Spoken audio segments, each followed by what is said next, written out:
Hi everyone. Really happy to be here today to talk about whose literacy needs aren't being met in Ireland and across this OECD as far as I could manage, as we will see. My name is Aoife Crawford, that's like Eva with an F, and I'm Research and Policy Officer with the National Adult Literacy Agency in Ireland. So very briefly, NALA is a charity and a membership-based organisation.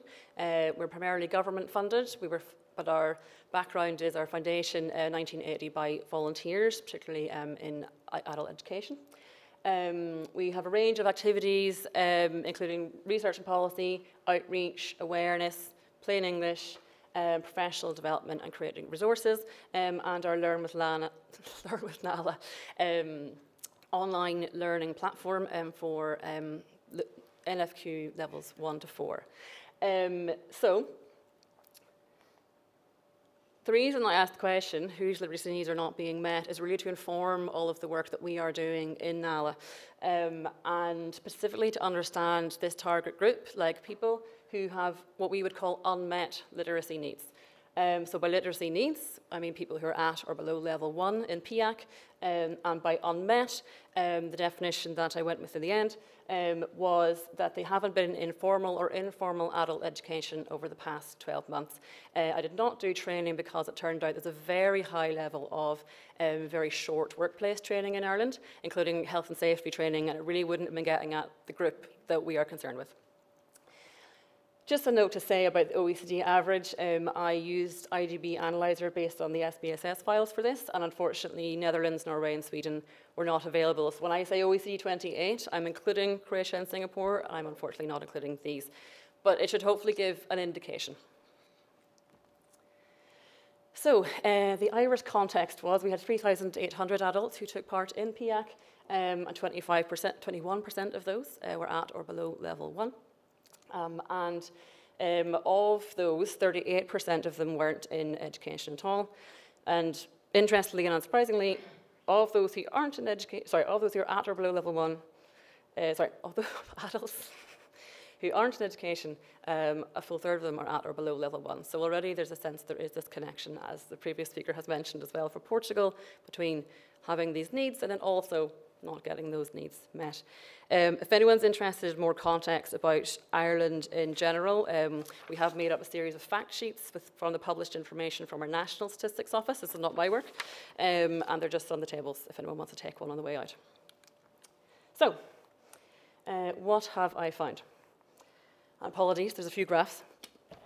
So just to show the way these are working, essentially, as I said, we're looking at the percentage of adults who are at or below level 1 here. Ireland is on the left in green, of course, our national colour, and OECD 28 in the blue there.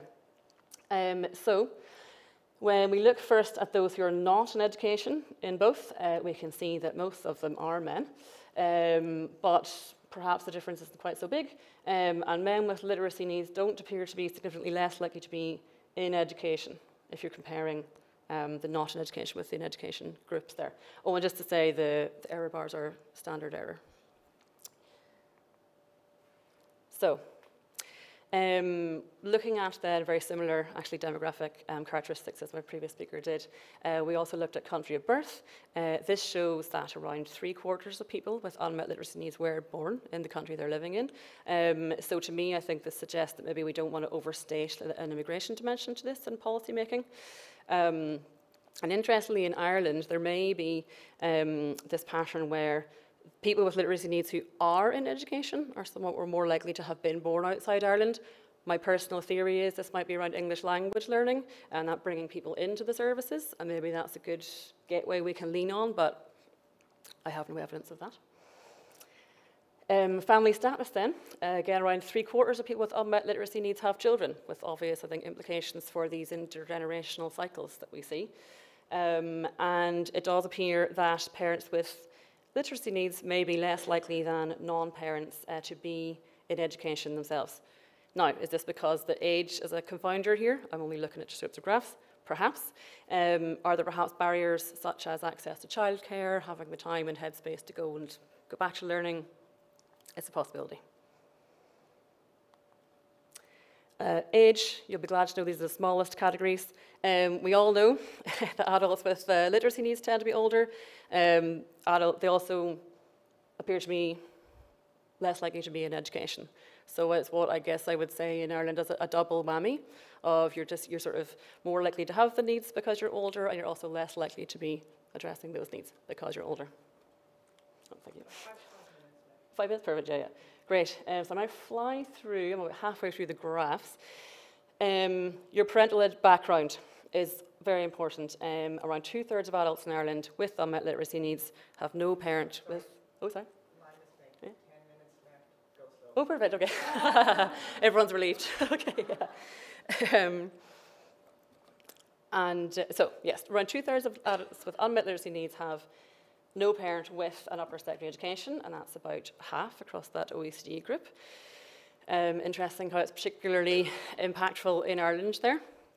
And adults with literacy needs who are in education are more likely to have a parent with upper secondary or tertiary. So it's not, especially in the OECD, like the Ireland graph is nice and simple, but the OECD is less clear cut, but certainly your parents having higher education is strongly associated with you not having unmet literacy needs.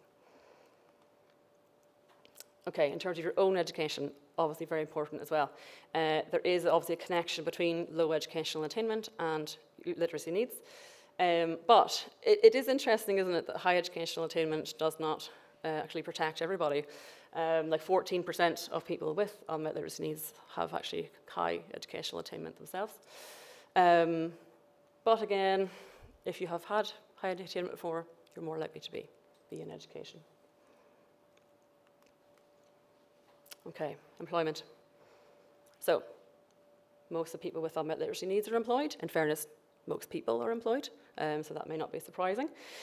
I think that, to me, speaks to the importance of workplace literacy programs, in fairness, that I think sometimes there's a lack of recognition that there are, in fact, quite a lot of people in jobs, kind of getting by, who could maybe benefit from access to these educational resources. And interestingly, if you're outside the labour force, you're also so much less likely to be in education. I thought that was kind of fascinating. Like, is it something to do with age, retirement? I don't know, because in theory you would have the time, but perhaps work acts as some kind of motivator as well. Like, adults might go back into education because of a job requirement. And I said in my abstract I would talk about early school leaving, so I will briefly. But you can see, I mean, the size of the error there in Ireland is kind of crazy. Early school leaving is very rare. In Ireland in particular, I think it's about 4% now is the rate, which is great. Obviously, logically, it would be a risk factor for having unmet literacy needs, of course. But it is interesting to think that among the 16 to 24-year-olds who have these needs, the majority of them weren't early school leavers, so it's not the only thing we need to be worrying about, and it's not the only policy response to be working on that.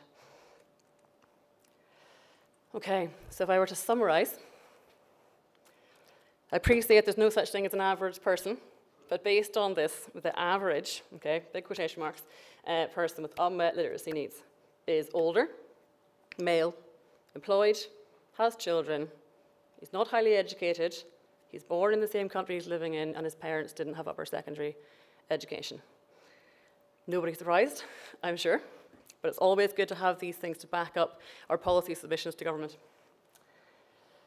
And then to think about what might be making the difference between those who are at or below level 1, whether they're in education or not. I appreciate this is very much sort of early days exploratory stuff, but being outside the labour force seems to be a major one. Age, probably a confounder there. Childcare responsibilities, potentially. I think almost certainly low educational attainment and low educational attainment of your parents, that kind of like family learning culture. And I wonder about a certain amount of ageism or a lack of lifelong learning culture that people kind of think, oh, well, I'm done now, you know. The phrase, you can't teach an old dog new tricks. I hate to say it, but I think people internalize these things. And that could be a factor there. It was interesting just comparing it with the barriers that come out of the OECD's Trends in Adult Learning report. The number 1 there was no time due to work. And interestingly, I'm saying, oh, but being outside the labour force. Of course, in fairness, no time due to work was so common because, as I said, the vast majority of people are actually employed, so this makes sense. But it's interesting that what my early analysis suggests that actually work can be somewhat of a motivator to get adults to actually go back into education. And family responsibilities. Yeah, no surprises there. So, yeah. Okay, cool, yeah, great. Well, if I finish early, no problem. So yeah, I suppose I wanted to flag, of course, this is just descriptive, it's just exploratory, it's not peer-reviewed, it's essentially my work with the help of IGB Analyzer and a lot of people on the next page who really helped me out when I had questions. I think the main strength or the reason why we did it really is because this is such a difficult cohort for us to research. You know, like you can't go to the adult literacy services and interview the people who aren't coming, you know, and find out why they're not coming. So PIAAC has really given us this opportunity to do this with up-to-date information. And for us anyway, it can perhaps inform where we're targeting our limited resources. So, yeah, just to say thank you. I asked a load of people a load of questions because I'm kind of working alone here on this. And these are the packages that I have used. Thank you all so much.